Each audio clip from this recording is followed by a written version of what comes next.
Oi, gente, tudo bom com vocês?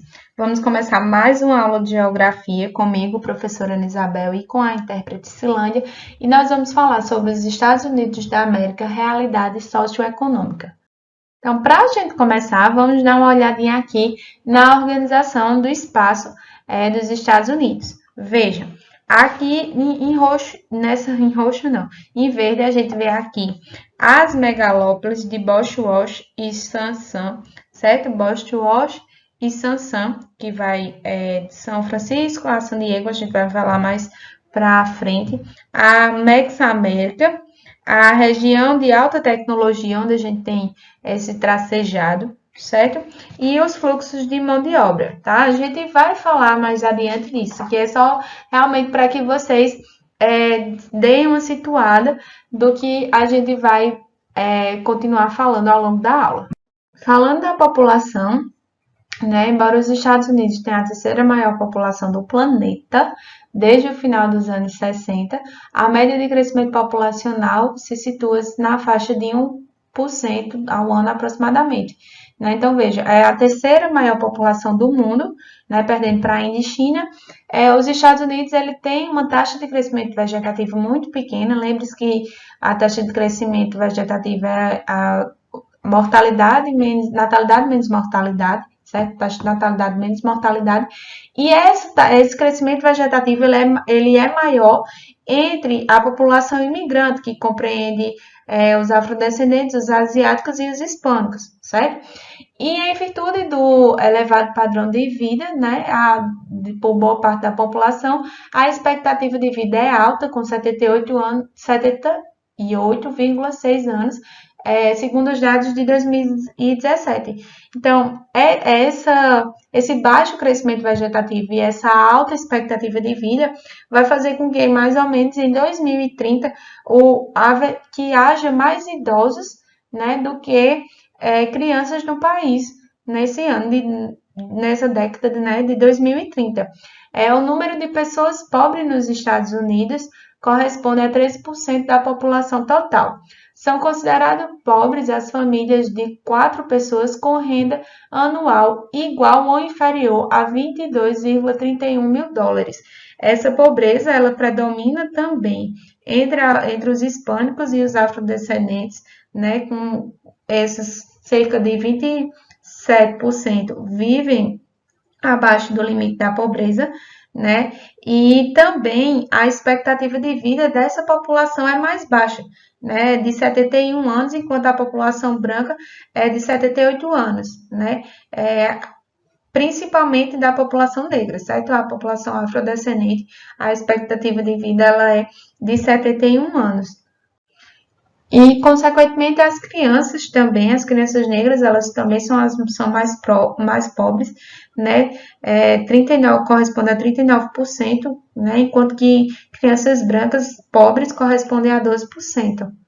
E é um grave problema quando a gente fala em população dos Estados Unidos, a gente não pode esquecer dos problemas raciais, né, que é um problema de raízes históricas, principalmente nos estados do Sul, né, se concentra nos estados do Alabama, Mississippi e Carolina do Sul, né, onde na década de 60, 50, 60, houve muitos movimentos dos negros contra essa segregação racial. Para vocês terem uma ideia, os negros eles não tinham direito ao voto, tinham locais que os negros não podiam frequentar, tá? E aí figuras como Martin Luther King e Malcolm X lutaram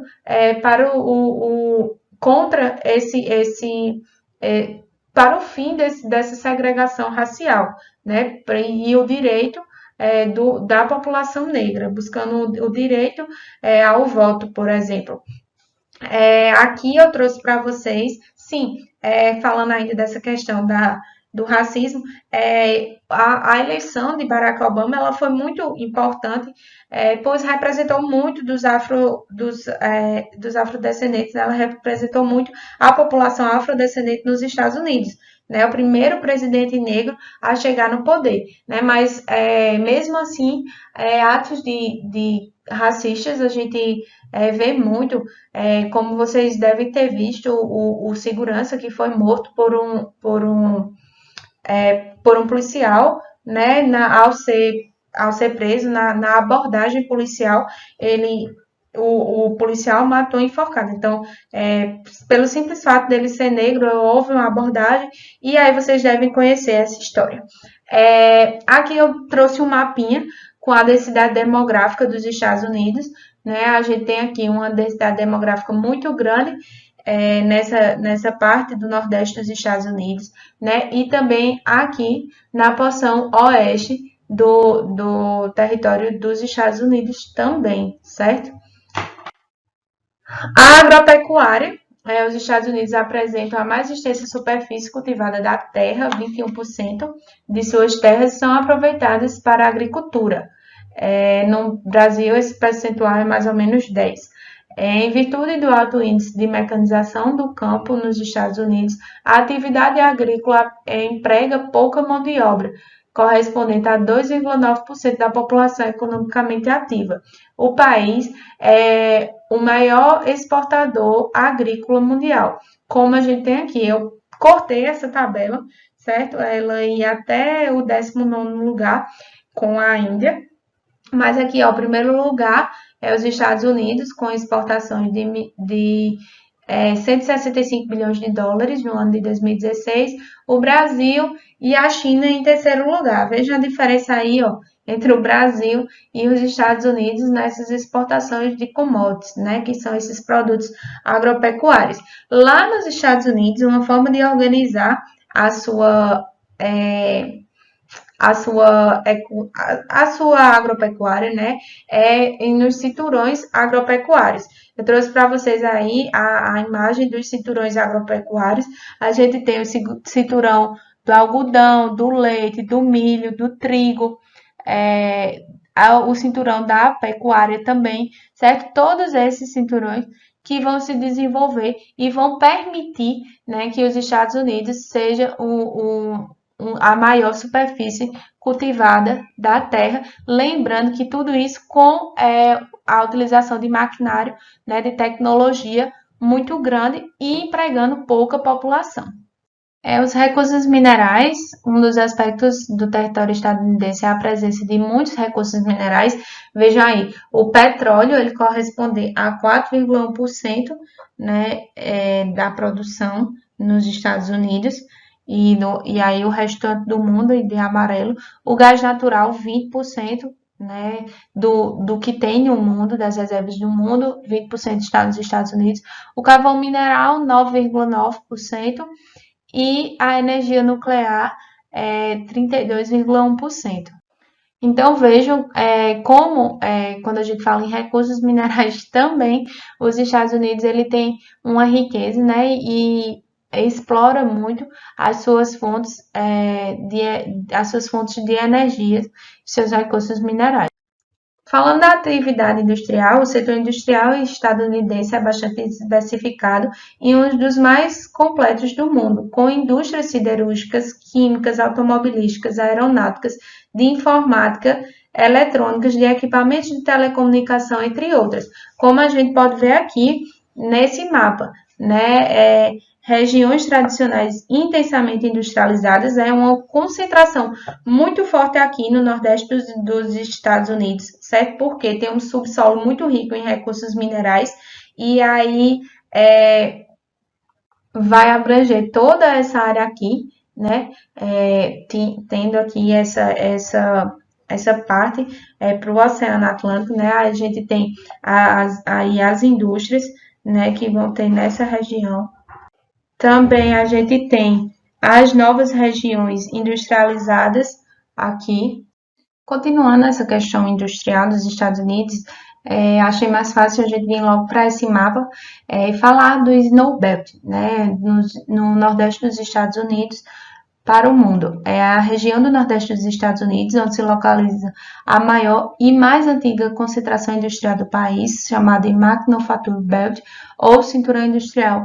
Devido ao predomínio do clima temperado e à presença de invernos rigorosos, essa região também recebe a denominação de Snow Belt, Cinturão da Neve.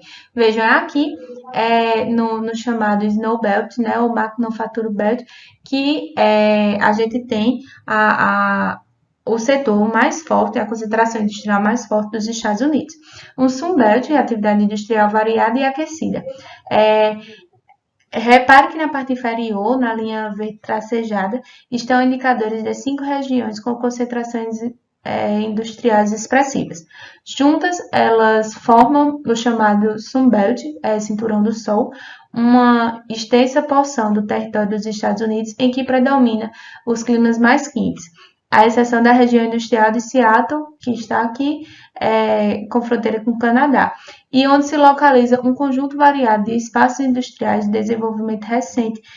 Podemos dividir esses espaços industriais em dois grandes grupos, o da costa oeste e a porção da costa oeste e a porção sul e sudeste, certo? Aqui.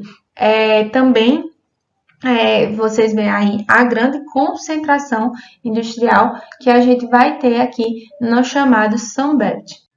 Também é importante lembrar que os Estados Unidos ele possui um dos maiores portos do mundo, né, como o de Nova York, o de Baltimore, de Boston, né?